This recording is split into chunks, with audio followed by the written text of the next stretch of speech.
Thank you for coming, and I'm happy that after a long time without going to exhibitions that I can be here. And my today's topic is the influence of the dry cooler capacity on the efficiency of chillers. My name is Rauser, and I'm holding this speech for Eurovent, Certita certification company in Paris. In the following, I use the abbreviation Eurovent. I will make a short introduction about the chiller and the efficiencies, because efficiency is the most important thing for the moment, and also saving energy. And therefore, it's very important when using these units that we shall use certified units which can guarantee that the capacity designed is also later working on the units. And with that, it's a very good step to save energy. We made a short case study. I will show you how we did, and I will show you the results and how much energy we can save in a year. And I will conclude, and if we have some more time, I will give you some special points how the certification for heat exchanger is working and what is going to be tested. So in the heat HVAC and R business, we all talk since many years about to reduce the energy consumption, because in the future we will need much more plants to cool down fruit and food when the world is getting warmer and warmer.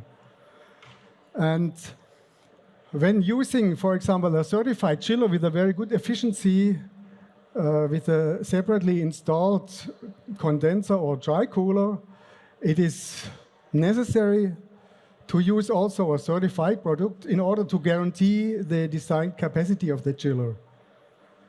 And if you don't use it, and maybe, for example, the dry cooler cannot have the capacity in most cases without certified units, there's a gap between 25%. So this will have a big effect on the energy cost of the chiller. We talk about a liquid chilling package or a chiller. What we mean is a machine able to produce liquid chilled water in order to, let's say, cool down a building. And the most factors used for defining the energy efficiency is the EER, energy efficiency ratio. So this is just the total cooling capacity divided by the input to the unit. So it can be electrical input by fans or by the machine or by pumps. And for the annual consumption, we define the SEER factor. So this is the seasonal energy efficiency ratio. So there are two types of air-cooled chillers. So on the top side, you can see a finished product, including the unit for rejecting the warm energy to the ambient. But in most applications, water-cooled chillers are used. So you can see here the water-cooled chiller on the lower left side, and you have to use a dry cooler or sometimes a condenser to reject this energy to the ambient. And for the energy, for the total energy, we have to take the total energy of both units. So we made the following design. We used a water-cooled chiller, and with a pump, we are pumping the cold water with 70 degrees Celsius to the building, and the water is coming back with 12 degrees. And on the high temperature side, we will cool the water with a temperature going out with 35 degrees down to 30 degrees. And the efficiency of this total system is the effective power input of the unit, the chiller, plus the power consumption of the fans, of the dry cooler. The pump power consumption is taken into account during the SEER calculation according to the standard. So most applications, when we calculate the annual energy consumption, we use the SEER value to take into account the different part load operations during the year. And first of all, we calculate for each hour the EER values, and then after that we take the part load parts and we calculate the SEER value. So in the following, we made a comparison between two chillers. So the one chiller and the dry cooler, which can be certified, having the full capacity which is designed. This we call the true performance. And in the second case, we assume that there is a dry cooler which is not certified. And we made a lot of tests in the past 10 years to see how much is the gap, and we come to the conclusion without certification, often you can find a gap of minus 25% less capacity on non-certified units. So this short study is start comparing a dry cooler having the design capacity with a dry cooler having 25% less capacity in combination with a chiller, and then we can see how much is the difference in the energy consumption per year. So the cooling capacity was about 1.1 megawatt. The temperatures I showed you before, 712 for the chiller water temperature, and for the dry cooler 3530. We used the dry cooler with a sound level about 60 VA at a distance of 10 meters, having AC fans. During this study, we saw that in most cases, the total energy consumption is taken by about 15% for the dry cooler and about 85% for the chiller. So you see, it's about 15% on average, which we need for taking the air through the dry cooler and giving it out to the ambient. So typically it's between 10 and 20%. And we made also the following conditions. So we said when the part load is 25%, 50%, and 75%, the condensing temperature of the both units are the same. The capacity gap we can balance by increasing the fan RPM, means also the fan power we increased in order to reach the same condensing temperatures. And for the part load bigger than 75%, of course, in some points on the upper end, we cannot increase the fan speed. So in that case, you can see here the condensing temperature is increased by 2-3 Kelvin. You can see the red line is the condition showing with the certified unit, and the green line is with a unit which is not certified. So you can see at the full load operation, the condensing temperature is about 49 degrees Celsius. Of course, this is also increasing the energy. In the next slide, I show you for the non-certified dry cooler how we did the calculation. We had condition A, B, C, and D for the part loads. And we calculated the EER value and then also the SEER values and the total energy consumption. You can see here for the unit, for the dry cooler, which is not certified, we had about 288 megawatt per year. For the certified unit, we did the same, and we calculated 274 megawatt. So you see the SER value was 3.97, and if we go back for the non-certified unit, it was 3.78. So the results are very clear. With a non-certified unit, the SER value is 3.78. We needed 288 megawatts annually. And for the certified unit, 275 megawatt hour, and the SER value was 3.97, so which is about 5% higher. And the annual electricity consumption is about 4.5% lower using a certified unit. Of course, when we did this calculation, we assumed that the cost will be about 30 cents per kilowatt hour, but as we can see, it will increase in the future up to 50% in Germany. So you see, when we save about 4,000 euro per year, it could be easily also 8,000 euro per year with a certified unit.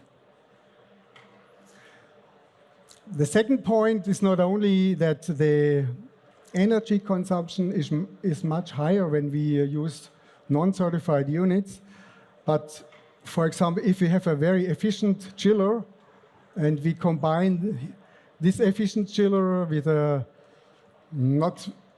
let's say, not very good dry cooler, having a much lower capacity, also the whole system is losing efficiency. And also, if you compare this type of chiller then to others, the efficiency will be much lower. The next slide is showing you some numbers about the 2021 chiller market in Europe. On the left side, you see that the condenser-less units will be around 1%, the water-cooled around 6%, and 94% of the chiller market in units was with air-cooled systems. That means they had dry coolers. In construction types, it is a little bit lower, so it's about 77%. So if you count that all together, you can easily see that if you make this total energy consumption about these chillers, how much energy this would be and how much we could save. I guess we have some more time. I will show you the results of this study. So in the HVAC&R business, it's a very good, let's say, benefit if you have certified units. You can see all these units on a database on the website of Eurovent. And it is always very beneficial to use certified units because you get what you buy, and you don't have to talk with your customer later about energy costs. And I think the only way how we can make it better in the future to be more reliable. And it is also good if you use certified units, because in Eurovent certification in the groups, a lot of knowledge is transported. So therefore, you can also be sure that these companies are up to date with the newest research. Will you show this, or shall I? I can do also. Okay. Also, in the Eurovent certification program, there is a labeling for the units. And typically, you can see the ratings are done that in the A+, for example, less than 1% of the total units are in, and that in the E-class, for example, it's more than 50% of the units. So this is a rating prepared by the industry because they want to show the efficiency of their units, and sometimes it's very good to see this and to have a good help when looking for new units. And Eurovent certification has about 44 certification programs, more than 300,000 certified products, around 1,800 tests per year. You can have a look on the tested data or on the checked data on the homepage of Eurovent, day and night, and it is issue of more than 2,600 certificates in the year. And most of these certifications programs are for buildings and homes. They have different certification programs for filters. Have a look on the homepage. And I think we have 1 more minute. You will do this? Okay. Thank you very much for your attention.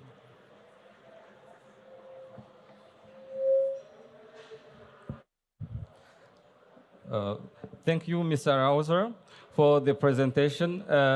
As you have seen, using Eurovent is something which is important for the manufacturers, because not only the part of financial issue, but also the saving in CO2, because nowadays CO2 emission is the issue that we may continue to fight for, so that we can have the sustainability. So if you are not certified and you wish to be certified by Eurovent, so this is the steps that we use. You can formulate your request for certification, and when you send to us the list, we analyze it, and if we found that there are some things to be corrected, so we send you those correction comments. And if the list is okay, we validate it, and we select randomly some units to be tested through TVC, is our partner lab to do the tests. So when the test results are available, we analyze them, and we send you the test results with the synthesis to show you if your performances are good or not. And if it is okay, we deliver the certificate, and there is the year renewal of the certificate by doing 1 unit per product family. So you understand that it's very important to have this certification, and you will see that it is not costful, it is something which is feasible, and don't hesitate to contact us. In the heat exchanger program, for which I'm the project manager, we have 5 product families, including evaporators using HFC, and also evaporators using CO2. And we have also condensers using HFC and CO2 gas coolers. And of course, there are dry coolers. So as for dry coolers, the performances that are certified, there is a standard capacity, fan power consumption, energy ratio, which is not mandatory, but is voluntary, as my colleague Chris has shown you before. And also, as it is an outdoor installation, there is the sound level, which is certified, and also fluid side pressure drop. As you can see, here is the energy. It is about the energy class, because in Eurovent, we wish to, if you voluntarily want to have those energy class, there are the rules that we use, where A+ is for energy ratio about 226, and you see that on E class we are less than 37.